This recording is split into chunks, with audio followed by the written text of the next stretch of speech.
हर हर महादेव मित्रों।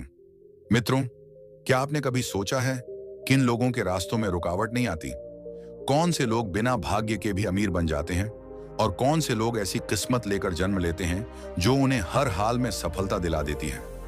मित्रों, हर इंसान चाहता है धन, सुख और सम्मान, लेकिन बहुत कम लोग जानते हैं कि अमीरी किस्मत से नहीं, सोच से शुरू होती है। भाग्य वहीं झुकता है जो कर्म से मजबूत हो। जीवन में रुकावटें क्यों आती हैं और कौन लोग उन्हें पार कर आगे बढ़ते हैं, आइए समझते हैं इस कथा के माध्यम से।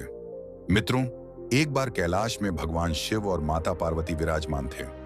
हिमालय की शीतल बयार बह रही थी। वातावरण में शांति और भक्ति का संगम था। तभी माता पार्वती ने विनम्र भाव से पूछा, हे प्रभु, मेरा किन लोगों के जीवन में रुकावट नहीं आती? कौन से लोग शीघ्र धनवान बनते हैं और कौन से लोग अपने कर्मों से किस्मत में अमीरी लिखवा कर लाते हैं? माता पार्वती की बात सुनकर भगवान शिव मुस्कुराए। उनकी आंखों में करुणा और ज्ञान की चमक थी। भगवान शिव बोले, हे देवी, आपने आज संपूर्ण सृष्टि के कल्याण के लिए अत्यंत ही महत्वपूर्ण प्रश्न किया है। आज मैं इन रहस्यों का उत्तर एक अद्भुत कथा के माध्यम से दूंगा। यह कथा हर उस व्यक्ति के जीवन को बदल देगी जो इसे हृदय से सुनेगा। मित्रों, कथा शुरू करने से पहले मेरा आप सभी से अनुरोध है कि एक बार सच्ची श्रद्धा से कमेंट में हर हर महादेव अवश्य लिखें। मैं भगवान भोलेनाथ से प्रार्थना करता हूं कि वे आप सभी पर अपनी कृपा बनाए रखें, आप सभी को हमेशा खुश रखें और आप सभी की मनोकामनाएं पूर्ण करें। फिर भगवान शिव कहते हैं, हे देवी, पहाड़ियों से सटा एक छोटा सा गांव था जहां एक गरीब मछुआरा अपनी पत्नी के साथ रहता था। शादी हुए कई वर्ष हो चुके थे पर कोई संतान नहीं हुई थी। उस मछुआरे की हालत बहुत कमजोर थी। तन पर पुराना कपड़ा था और दिल में एक दुख था कि हमारा बुढ़ापा कैसे कटेगा। मछुआरा रोज सुबह तालाब पर जाता और बहुत मेहनत के बाद थोड़ी बहुत मछलियां पकड़कर घर लाता था। वह देखकर पत्नी अक्सर मायूस हो जाती थी। गरीबी ने जिंदगी का सारा सुख छीन लिया था। वह दोनों अक्सर सोचते थे कि काश भगवान हमें एक बच्चा दे दें। एक दिन की बात है, मछुआरा रोज की तरह जाल लेकर तालाब पर पहुंचा।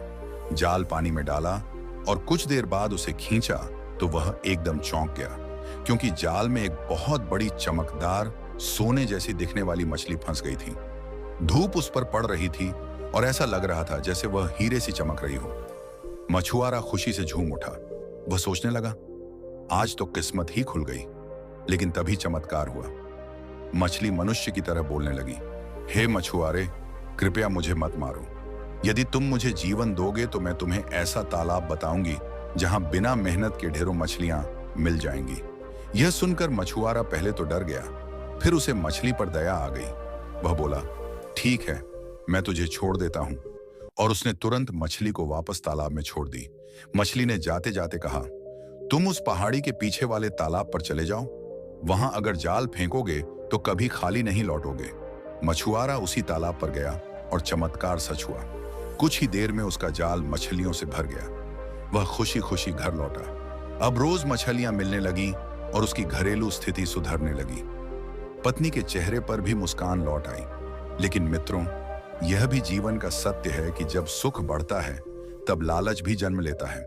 जब मछुआरे में सोने की मछली वाली बात अपनी पत्नी को बताई तो उसकी पत्नी गुस्से में बोली, तूने इतनी कीमती मछली क्यों छोड़ दी? अरे, तुझे पता है हम उसे बेचते तो हम अमीर बन जाते। अगर वह अगली बार मिले तो उसे मार देना। मछुआरा पत्नी की बातों से परेशान हो गया। अगले दिन वह फिर उसी तालाब पर गया। किस्मत देखिए, वही चमकीली मछली फिर से उसके जाल में फंस गई। वह फिर मनुष्य की बोली में विनती करने लगी, कृपया मुझे जाने दो, मैं तुम्हारा भला करूंगी। मछुआरा इस बार भी पसीज गया और फिर से उसे छोड़ दिया। जब पत्नी को पता चला कि मेरा पति उस मछली को पकड़कर फिर से छोड़ आया है तो उसका गुस्सा मछुआरे पर फूट पड़ा। वह कहने लगी, अगर अगली बार मछली मिली और तुमने उसे छोड़ दिया तो तुम्हारे लिए अच्छा नहीं होगा। मित्रों कहते हैं, लालच इंसान को अंधा कर देता है। तीसरे दिन मछुआरा मजबूरी में फिर से उसी तालाब पर गया और तीसरी बार उसी मछली को जाल में फंसा लिया। अब मछली भी समझ गई कि उसकी सारी विनती का कोई असर नहीं होने वाला। तब वह बोली, ठीक है मछुआरे, मेरी मौत तय है, पर मेरी एक अंतिम इच्छा सुन लो। मछली ने कहा, तुम एक काम करना, मेरा मांस खा लेना, तुम्हारी घोड़ी मेरे मांस का सूप पी ले, तुम्हारे घर की कुतिया को मेरा सिर खिला देना, और मेरे शरीर की 3 बड़ी बड़ी हड्डियां बगीचे में गाड़ देना, और मेरी पित्त की थैली अपनी रसोई की छत से लटका देना। हे मछुआरे, तुम यह काम अवश्य कर लेना मित्रों। मछुआरे ने मछली की बात ध्यान से सुनी और मछली को ले आया। मछुआरा और उसकी पत्नी संतान की आशा में मछली के कहे अनुसार सब करने लगे, और फिर एक दिन भगवान का चमत्कार हुआ।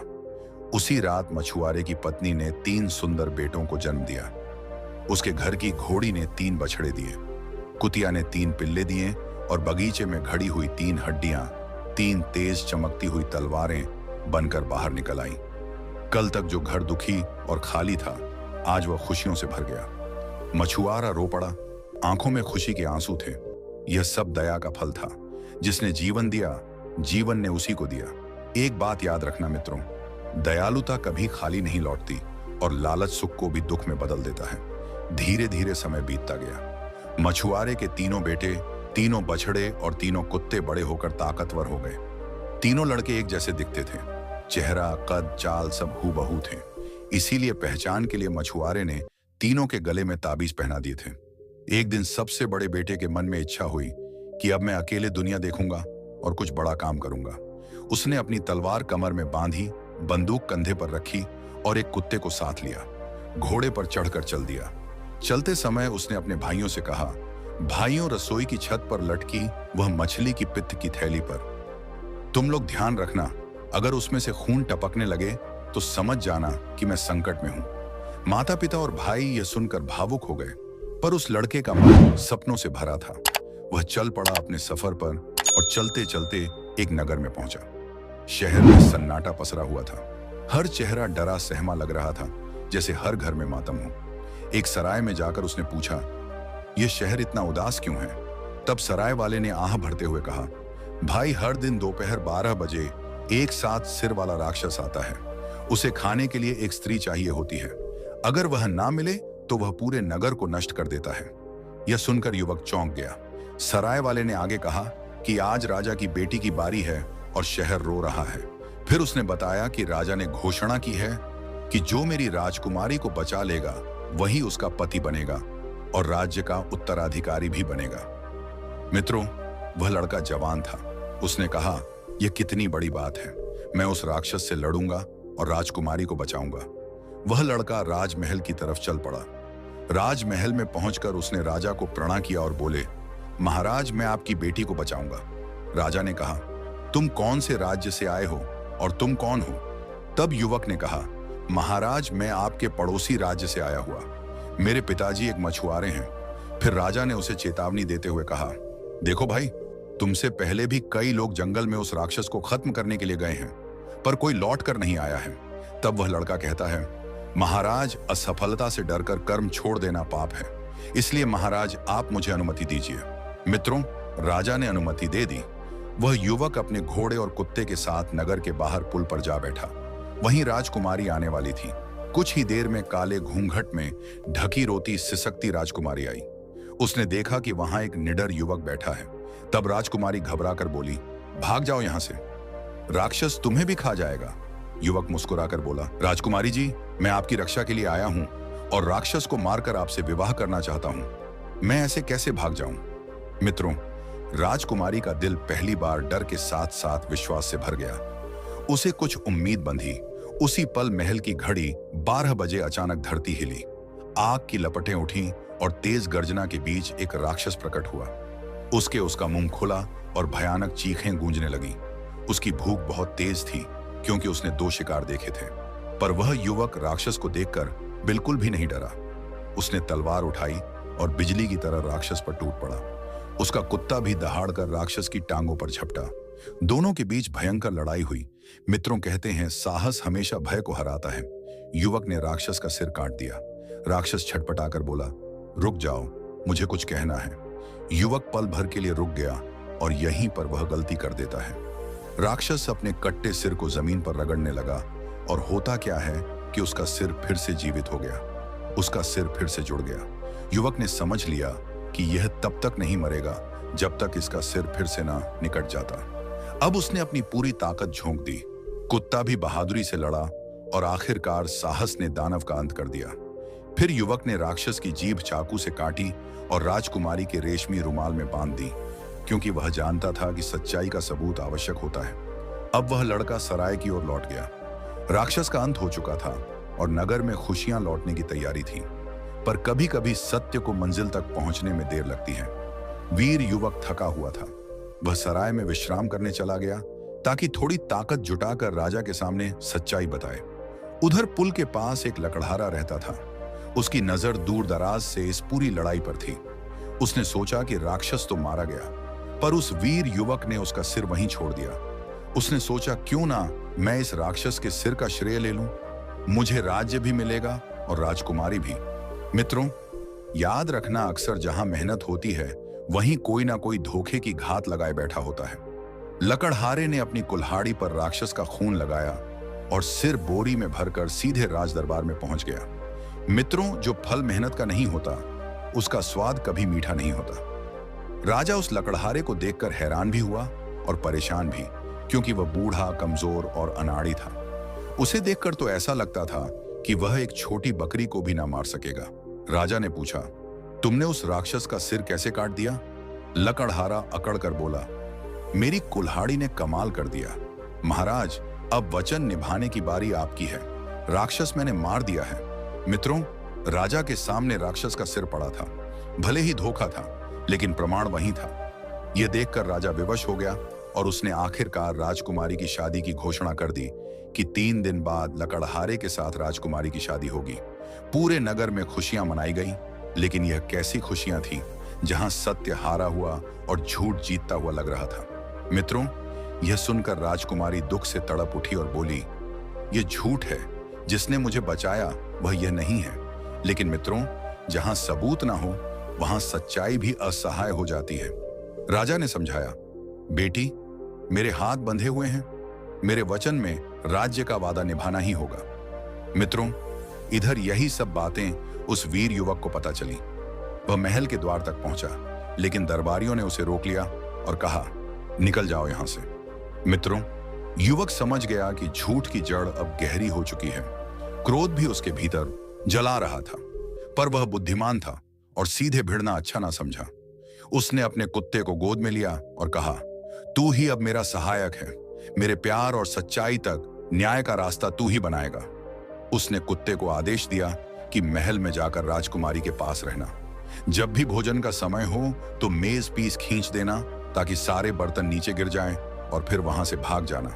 मित्रों, अगले दिन दावत शुरू हुई। कुत्ता चुपके से अंदर पहुंचा और राजकुमारी उसे देखकर पहचान गई। यह तो मेरे प्राण रक्षक का कुत्ता है। लकड़हारे का पसीना छूट गया। अब उसका झूठ धीरे धीरे खुलने लगा। कुत्ते ने आदेश के मुताबिक मेज पीस खींच दिया और दावत बिगड़ गई। लोग चौंक गए, क्योंकि दावत रद्द हो चुकी थी।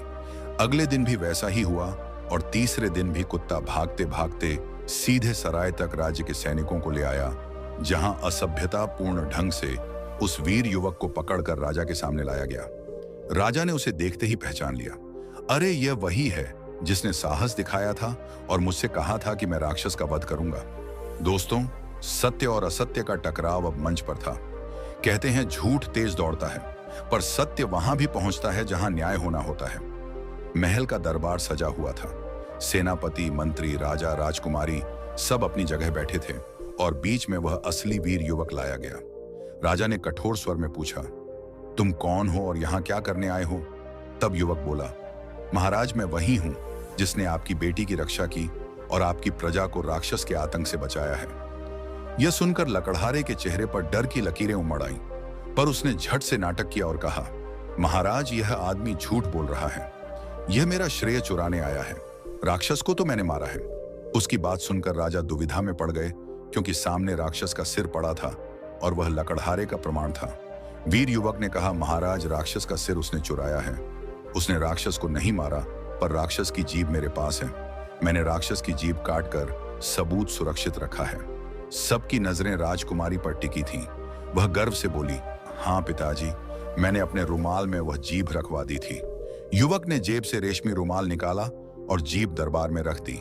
दरबार में सन्नाटा छा गया। दोस्तों, सत्य की रक्षा के लिए पहले से तैयारी रखना आवश्यक होता है। कहते हैं सबूत ना हो तो सत्य भी अकेला पड़ जाता है। राजा ने आदेश दिया कि राक्षस के सिर में इस जीभ को लगाकर देखो। अगर यह सही निकले तो यही युवक विजेता माना जाएगा। मित्रों, अब जीभ को राक्षस के मुंह में लगाया तो बिल्कुल सही बैठ गई। अब झूठ का कोई आसरा नहीं बचा था। सारी सभा युवक की ओर मुड़ी और लकड़हारा पसीने से भी गया। वह कांप रहा था। वह भागने लगा, पर सैनिकों ने उसे पकड़ लिया। यह भी सच है कि धोखा देने वाला कुछ समय के लिए जीत सकता है, पर अंत में हार उसी की होती है। राजा भावुक होकर सिंहासन से उठे। उन्होंने युवक को गले लगाया और कहा, वीर युवक, तुमने मेरी बेटी और राज्य की रक्षा की है। अब तुम ही इस राज्य के होने वाले राजा हो और मेरी बेटी के पति हो। मित्रों, सभा जय जयकार से गूंज उठी। ढोल नगाड़े बजने लगे। राजकुमारी की आंखों में चमक थी। वह उसी सच्चे योद्धा की दुल्हन बनना चाहती थी जिसने उसके लिए प्राण की बाजी लगाई थी। शाम होते होते राजकुमारी और वीर युवक का विवाह धूमधाम से हो गया और सारा राज्य खुशी और सत्य की जीत पर नाच उठा। विवाह के बाद पहली सुबह जब सूरज की पहली किरण खिड़की से भीतर आई तो उस वीर युवक ने जंगल की तरफ देखा और राजकुमारी से पूछा, यह कितना घना जंगल है और यह जंगल इतना शांत क्यों है? तब राजकुमारी की आंखों में एकदम से डर उतर आया और वह बोली, वहां मत जाइएगा कभी। वह जादुई जंगल है। जो भी वहां जाता है वह कभी लौट कर नहीं आता। मित्रों, वीर युवक खतरों से डरने वालों में नहीं था। उसके मन में जुनून था। उसने तलवार चमकाई, बंदूक कंधे पर डाली और अपने कुत्ते को इशारा किया। कहा, चाहे मृत्यु भी छिपी हो, मैं सच का सामना जरूर करूंगा। कुत्ता भौंक कर मानो कह रहा था, मैं तेरे साथ हूं। और वह घोड़े पर सवार होकर जंगल की ओर रवाना हो गया। पर राजकुमारी की आंखों में फिर वही डर लौट आया जो कल तक था। दोस्तों, जीतने के बाद भी सावधानी नहीं छोड़नी चाहिए। कई बार हम जीत कर निश्चिंत हो जाते हैं और सबसे बड़ा खतरा भूल जाते हैं। वह वीर युवक अपने घोड़े पर बैठा और कुत्ता साथ में था। जंगल की ओर बढ़ रहा था। हवा में अजीब सन्नाटा था। पक्षियों की आवाज भी धीमी थी, जैसे जंगल उसे चेतावनी दे रहा हो कि यहां कदम संभाल कर रखना है। पर आत्मविश्वास में कमी नहीं थी। युवक ने खतरे की बातों को हल्के में लिया। कुछ दूर चलने पर नीले नीले पंखों वाली चिड़िया दिखाई दी। युवक ने बंदूक उठाई और धड़ाम से एक शॉट किया। उसने चिड़िया का शिकार कर लिया। कुत्ता घोड़े के आसपास उछलने लगा, जैसे चिड़िया को पकड़कर वह खुश हो रहा हो। तभी आकाश बदल गया। काले बादल गरजने लगे, बिजलियां चमकने लगी और तूफान का शोर गूंजने लगा। युवक जंगल में एक गुफा की तरफ भागा, जहां उसे उम्मीद थी कि वह सुरक्षित रहेगा। पर जब गुफा के अंदर गया तो चौंक गया। हर तरफ पत्थर की मूर्तियां बनी हुई थीं। हर मूर्ति इंसानी शक्ल की लगती थी, मानो वे जीवित आदमी पत्थर बन गए हों। एक पल को उसका मन हिल गया। क्या यह सब सच है? अगर सच है तो यह सब किसने किया? अब उसका शरीर भीग चुका था। थोड़ा सूखने और चिड़िया पकाने के लिए उसने आग जलाई। तभी गुफा के बाहर एक बूढ़ी कमजोर सी वृद्धा महिला दिखाई दी। वह थर थर कांप रही थी और विनती करने लगी, बेटा, मुझे बहुत ठंड लग रही है। क्या मैं अंदर आकर आग के पास बैठ जाऊं? वीर युवक का दिल बड़ा था। उसने दया दिखाते हुए कहा, आइए मां, अंदर आइए। मित्रों, यही उसकी सबसे बड़ी गलती थी। कहते हैं मनुष्य को दया भाव रखना चाहिए, पर गलत व्यक्ति पर दया विनाश लाती है। अंदर आकर वृद्धा महिला मुस्कुराई। चिड़िया पक रही थी। उसने युवक को नमक दिया, घोड़े के लिए चने दिए और तलवार पर लगाने के लिए तेल भी दिया। सब कुछ आराम से चल रहा था। युवक ने पहली कौर खाई और उसी क्षण वह पत्थर की मूर्ति बन गया। कुत्ता भी वही मूर्ति बन गया और घोड़ा भी पत्थर बन गया। साथ में आई हर चीज पत्थर की हो चुकी थी। दरअसल वह बूढ़ी स्त्री कोई सामान्य महिला नहीं थी, बल्कि वहां की प्रसिद्ध जादूगरनी थी, जिसकी काली विद्या ने अनगिनत लोगों को मूर्ति बना दिया था। हर मुस्कान सच्ची नहीं होती। कुछ चेहरे दया के नाम पर जाल बिछाते हैं। मित्रों, राजमहल में कई दिनों तक जब वह युवक लौटकर नहीं आया और ना कोई खबर आई, तो राजकुमारी पछतावे में डूब गई। काश मैंने उन्हें जाने से रोका होता। राजा ने राजकीय शोक घोषित कर दिया और सब लोग भारी चिंता में थे। इधर उस युवक के घर, जहां उसके 2 भाई रह गए थे, और रसोई की छत पर वह मछली की पित्त की थैली लटकी थी। उस थैली से खून टपकने लगा। यह देखकर मां चिंता से कांप उठी और बोली, अरे पुत्रों, लगता है तुम्हारा बड़ा भाई मुसीबत में है। जाकर जल्दी देखो। उसी समय मंझला भाई बिना एक पल की देर किए घोड़े पर सवार होकर कुत्ते और हथियारों के साथ निकल पड़ा। वह उसी दिशा में गया जहां उसका बड़ा भाई गया था। उसे देखकर रास्ते में लोगों ने समझा कि यह वही लड़का है जो जंगल में गया था, यानी राजा का दामाद लौट आया है। मित्रों, मछुआरे के तीनों बेटे एक जैसे थे, केवल ताबीज उनकी पहचान थी।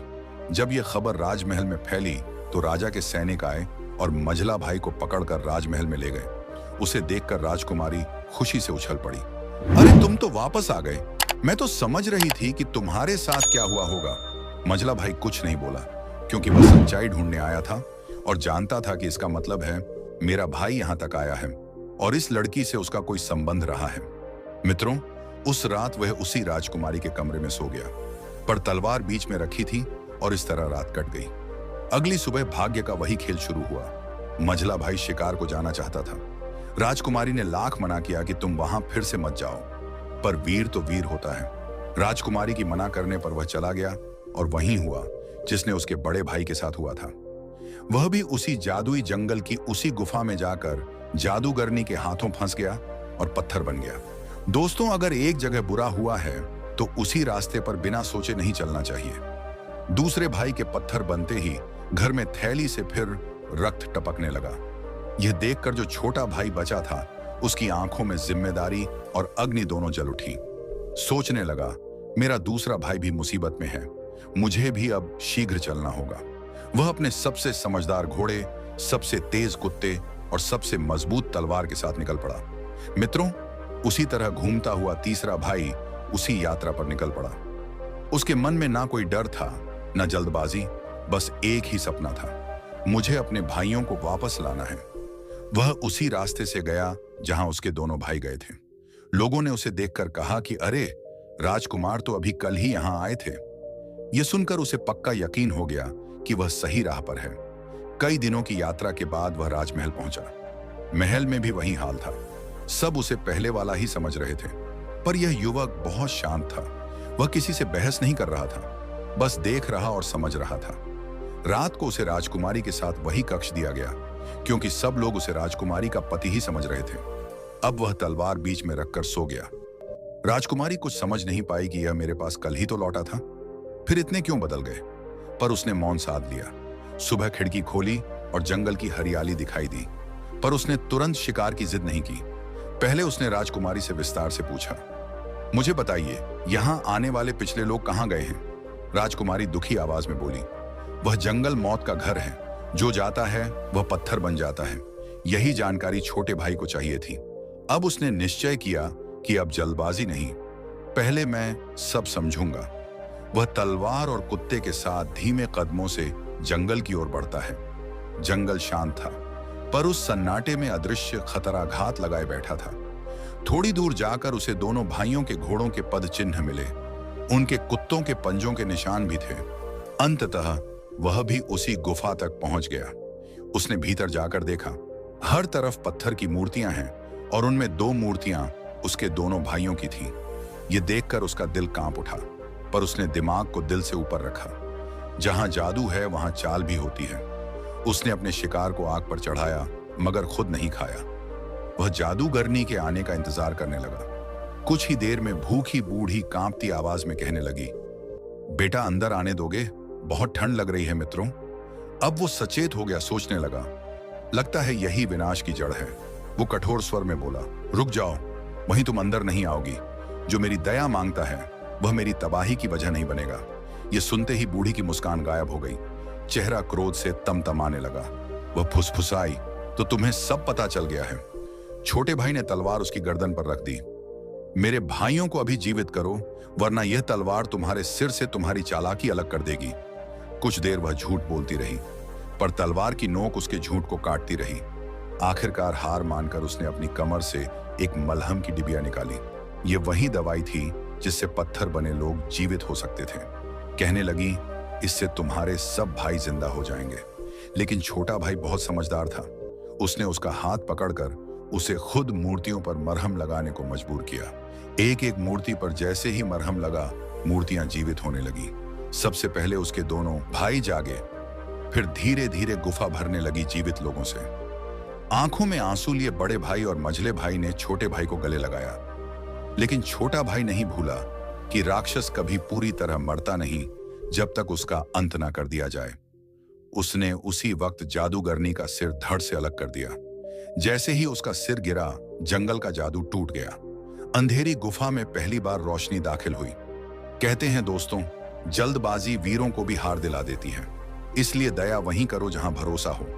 बुद्धिमान वही है जो दिल से ज्यादा दिमाग का उपयोग करें, क्योंकि बुराई पर दया दिखाना भलाई का अपमान है।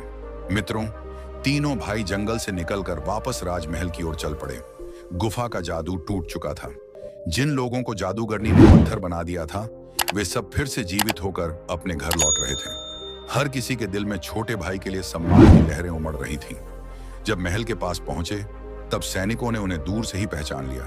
उन्होंने खुशी से नारे लगाए, हमारे राजकुमार लौट आए हैं, हमारे रक्षक लौट आए हैं।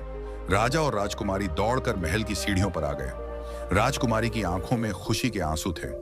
धन्यवाद भगवान, ये तो चमत्कार हो गया। राजा ने तीनों भाइयों को अपनी बाहों में भर लिया। महल में उत्सव सा माहौल बन गया, लेकिन यहीं से दिल का असली इम्तिहान शुरू हुआ। सबसे बड़े भाई के मन में धीरे धीरे ईर्ष्या का कांटा चुभने लगा। वह सोचने लगा, मेरी पत्नी, मेरी राजकुमारी, ये दोनों रात भर उसी के साथ कक्ष में सोते रहे हैं। मन में आए गंदे विचारों ने उसकी बुद्धि को ढक लिया। उसे लगा, अगर यह दोनों जीवित रहेंगे तो मेरे रिश्ते में दाग लग जाएगा। ईर्ष्या का यही स्वभाव होता है, यह मनुष्य को गलत करने पर मजबूर करती है, भले ही वह कितना भी अच्छा क्यों ना हो। रात गहरी हो चुकी थी। राजकुमारी अपने कक्ष में थी और तीनों भाई साथ वाली कोठरी में चांदनी फर्श पर फैली थी। मंझला और छोटा भाई थक कर गहरी नींद में सो चुके थे, पर बड़े भाई की आंखों में नींद नहीं, आग जल रही थी। धीरे धीरे उसने तलवार उठाई। दिल धड़क रहा था, पर विचार अंधे हो चुके थे। बिना सोचे समझे उसने एक ही झटके में मझले भाई का सिर काट दिया।